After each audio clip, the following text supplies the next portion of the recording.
In 2015, I was laid off from my job in a law firm.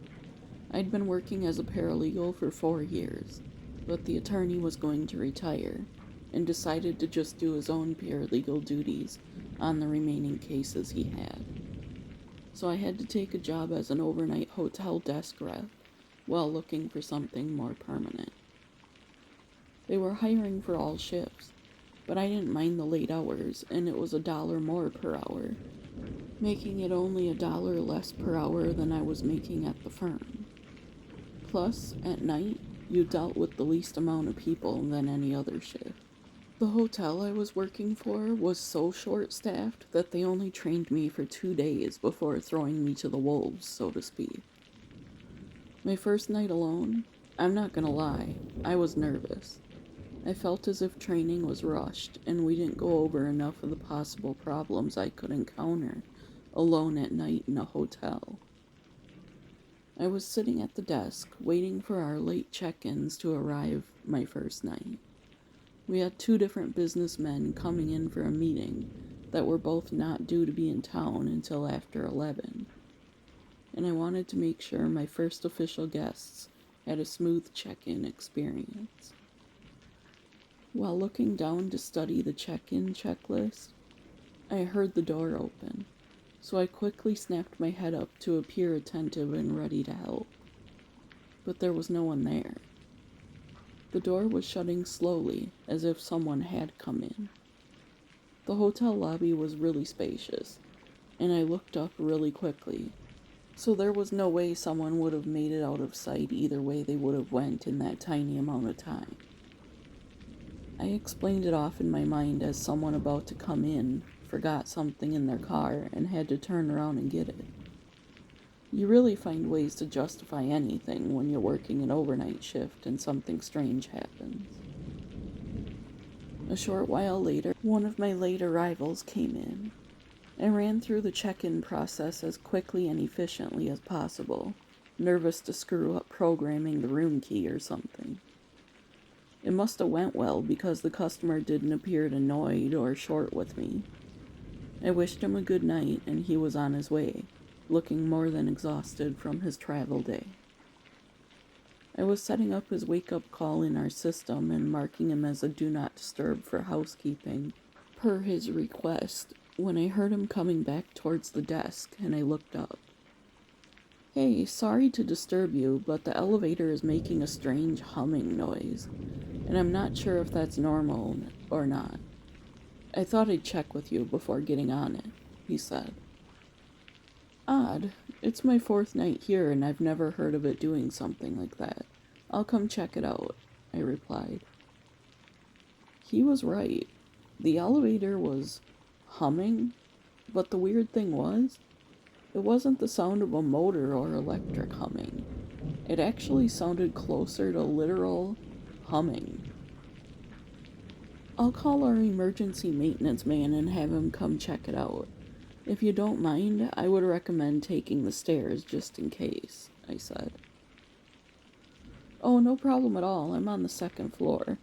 I'd rather be safe than stuck in an elevator for the night," he said with a chuckle. The maintenance guy said he was going to be about 10 minutes. He was actually across town at our other building, fixing a broken overflowing toilet in the lobby bathroom. While waiting for him to come make sure the elevator was operational, I retreated to my desk to finish up my paperwork and wait for the next check-in. A few phone calls came in, and I was on the phone with someone looking for a room for the night when the maintenance guy arrived. I motioned for him to give me a second, to which he responded, "I'll go listen to the noise first and then come get a rundown from you." A short while later, he came back looking confused and slightly annoyed. "There's nothing out of the ordinary, no humming noise, and I wrote it up and down a few floors too," he said. "Well, at least it's nothing major then. A guest heard it, and when I walked over to it, it was still making the noise he described," I said.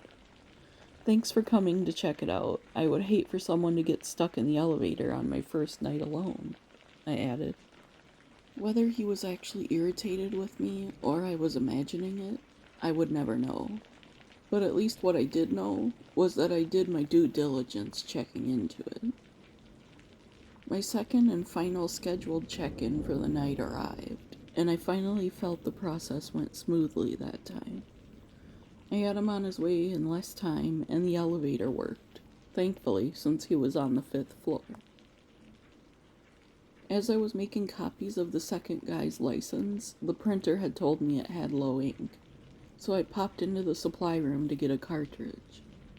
When I popped open the big stand-up supply closet that held the printer paper and cartridges, I was a little creeped out because the ink cartridge box started moving back and forth rather quickly, almost to say, "Pick me, I'm right here." Grabbing it and some paper, I closed the cabinet back up and quickly stepped out of the room.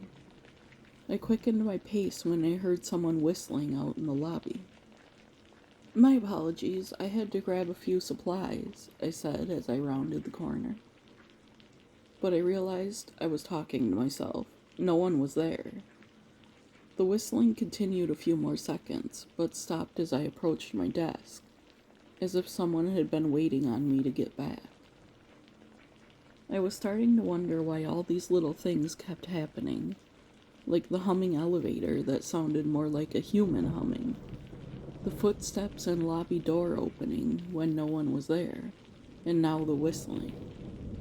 While lost in thought about it, trying to explain it all away, I noticed the cursor on my screen moving. I can't explain to you how chilling this was. I was watching someone type on my computer, but no one was around, except for me. It typed out, "Help me." Not going to lie, I jumped out of my chair and away from the computer. I was panicking, and I felt like I couldn't breathe. I learned the following day that no one bothered to tell me while training that apparently there have been many rumors of hauntings amongst coworkers and guests.